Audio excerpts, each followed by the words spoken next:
September 19th, 1356. The Vineyard air hangs heavy with the scent of crushed grapes and the sweat of 6,000 terrified men. They stand on a low ridge near Poitiers, backs against a dense forest, staring down at a scene that defies logic. Below them, the valley is a sea of steel. 16,000 French soldiers are forming up, a glittering horizon of polished armor and heraldic arrogance. The math is brutal. The English are outnumbered 3-1, and the enemy is not a peasant levy. This is the flower of French chivalry, the most lethal heavy cavalry in Christendom. They are led by King John II, who has unfurled the oriflamme, the sacred red banner that signals one thing: no prisoners. The English and Gascon soldiers are exhausted. They have marched for weeks, burning and looting across France, but now the game is up. They are dehydrated, their water skins empty. They are cut off from Bordeaux, cut off from England, and cut off from hope. But the man watching from the center, the 26-year-old Black Prince, is not looking for a way out. He is looking at the ground. He sees what the French do not, that this muddy vineyard is not a trap for him. It is a killing floor for them. Prince Edward pulls his horse around, his dark armor absorbing the morning light. He knows the strategic reality. King John has outmaneuvered him. The French cross the river overnight, blocking the English retreat. There will be no running. Edward rides the line, his voice calm, cutting through the panic. He speaks not of glory, but of discipline. He points to the geography that will decide their fate. A thick, ancient hawthorn hedge runs across the English front. It is a tangle of roots and thorns, impassable for war horses. But there is a flaw, a single wagon gap in the center, barely wide enough for 4 knights to ride abreast. This is the eye of the needle. Edward knows French pride will compel them to charge. To reach him, they must squeeze their massive formation into this choking throat. He is counting on their arrogance. He is betting his life on the belief that the French king will not respect the terrain until it is too late. Edward gives an order that breaks the rules of chivalry. Dismount. A ripple of confusion turns to obedience.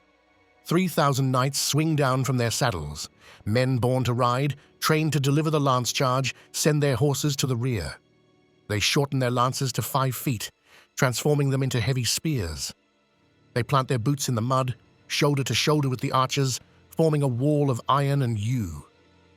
On the flanks, the archers are busy. These are the yeomen of England and Wales, men with warped spines from a lifetime of pulling war bows. They are digging.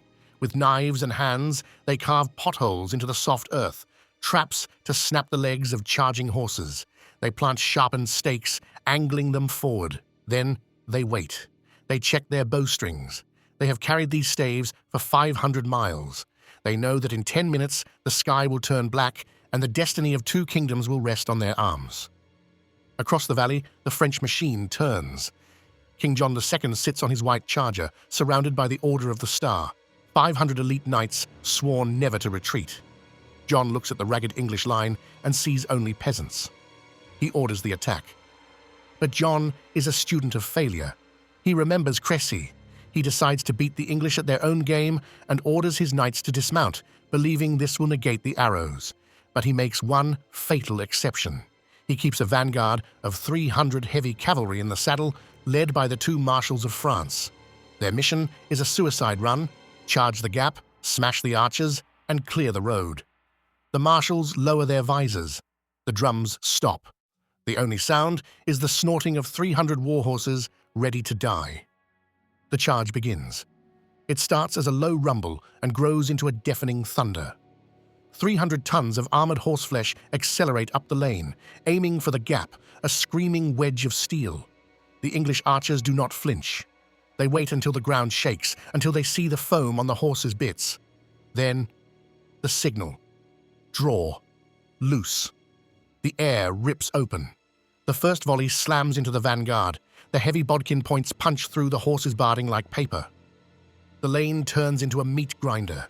Horses scream and rear, collapsing in tangled heaps, crushing their riders. The momentum is their undoing. The knights behind cannot stop. They crash into the wall of dead mounts and broken men. The eye of the needle is blocked. The archers shift their aim. They stop shooting at the front and step out to the flanks, wading into the marsh.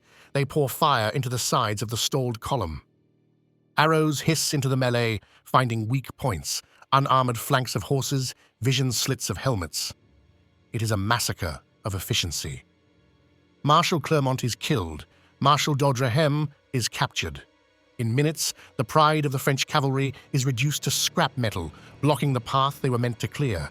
But there is no time to cheer. Through the smoke, the main French body appears. The 1st Division, commanded by the Dauphin Charles, marches on foot. Thousands of men-at-arms in heavy plate trudge up the slope. They navigate the blood-slicked mud, stepping over the bodies of the vanguard. They are slow, relentless, and coming to crush the English line by sheer weight. The collision is horrific. The sound of steel-clad men crashing into the English line is like blacksmiths hammering on anvils. It is a grinding, claustrophobic shove. There is no room for skill. It is about leverage and lung capacity. The English stab over the hedge with cut-down lances. The French push back, threatening to burst the hedge. The archers run low on arrows. The fire slows. The Black Prince sees the crisis. If the line breaks, they are dead. Then the archers do something extraordinary. Realizing bows are useless in the crush, they drop them. They draw short swords, daggers, and lead mallets. They scramble over the hedge and dive into the fray. Unarmored and agile, they slip between the lumbering knights, stabbing through visors and hammering joints.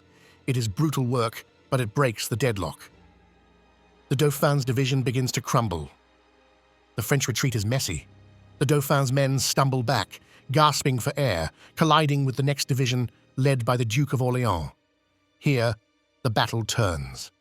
The Duke looks at the carnage ahead, the broken vanguard, the retreating Dauphin, the corpse-littered hill. He sees defeat. Panic spreads through the Duke's ranks. Without striking a blow, Orléans orders his banners to turn. Thousands of fresh soldiers who could have swept the exhausted English away simply march off. The English, leaning on bloody spears, watch in disbelief. They think it's a miracle. They begin to drag the wounded to the rear, reaching for water. The silence is short-lived. From the valley floor, a rhythmic tread emerges. The dust clears and English blood runs cold. King John has not fled. He is advancing. He leads the final largest division, 6,000 fresh knights, and the king's personal guard. Above them flies the oriflamme. The English are spent. Arms heavy, armor battered, arrows gone. An archer near the prince stares at the approaching wall and whispers, "Alas, we are beaten." The Black Prince spins around, face smeared with dirt.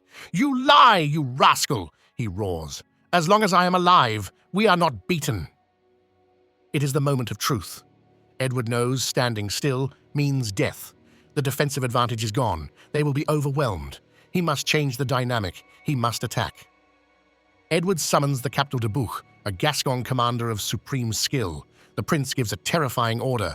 Take 60 knights and 100 archers, mount up, and ride wide. "Circle the hill," Edward commands. "Hide in the terrain. Do not show yourself until you are behind the king's back."